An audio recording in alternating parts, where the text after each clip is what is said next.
ದೇವರ ಸಂದರ್ಶನವೇನೋ ಒಂದಿದೆ, ಆದರೆ ಅವನ ಸನ್ನಿಧಿಯಲ್ಲಿ ಅರ್ಪಿಸಲು ಏನನ್ನು ಸಿದ್ಧಪಡಿಸಿರುವೆ ಹೇಳು. ನನ್ನ ಸರ್ವಸ್ವವನ್ನು ನಿಮಗೆ ಕೊಟ್ಟಿರುವೆ, ಇನ್ನು ನನ್ನದಾಗಿ ಏನು ಉಳಿದಿದೆ? ಅದು ನಿನ್ನ ಹೃದಯದ ಪ್ರೇಮ ಉತ್ತರ. ಅದು ಮೊದಲಿಂದ ನಿಮ್ಮದೇ ಆಗಿದೆ, ಪುನಃ ಕೊಡುವ ಅಗತ್ಯವಿಲ್ಲವಲ್ಲ. ನಾನು ಅದನ್ನು ಬಲ್ಲೆನೆ ಪ್ರೇಯಸಿ, ಆದರೆ ನಿನ್ನ ಪ್ರೇಮವನ್ನು ದಿನ ದಿನವೂ ಹೊಸದಾಗಿ ಪಡೆಯಬೇಕೆಂಬುದೇ ನನ್ನ ಬಯಕೆ. ವಸಂತದ ಬಳ್ಳಿಯು ದಿನ ದಿನವೂ ಹೊಸದಾದ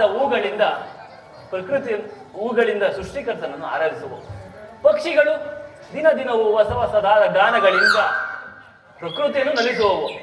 ಇನ್ನು ಸರ್ವಸಾಕ್ಷಿಯಾದ ಸೂರ್ಯದೇವನು ದಿನ ದಿನವೂ ಹೊಸದಾದ ಕಾಂತಿಯಿಂದ ಜಗತ್ತನ್ನು ಬೆಳಗುವನು. ಈ ಪ್ರೇಮದ ವಿಚಾರವೂ ಹಾಗೆಯೇ. ವಿರಹದಿಂದ ಸಮ್ಮಿಲನದಿಂದ ಪುನಃ ವಿರಹ. ಈ ವಿರಹ ಮತ್ತು ಸಮ್ಮಿಲನಗಳ ಆ ಉಭಯ ಆಕರ್ಷಣೆ ವಿಕರ್ಷಣೆಯೇ ಪ್ರೇಮ ಸಜೀವಿ.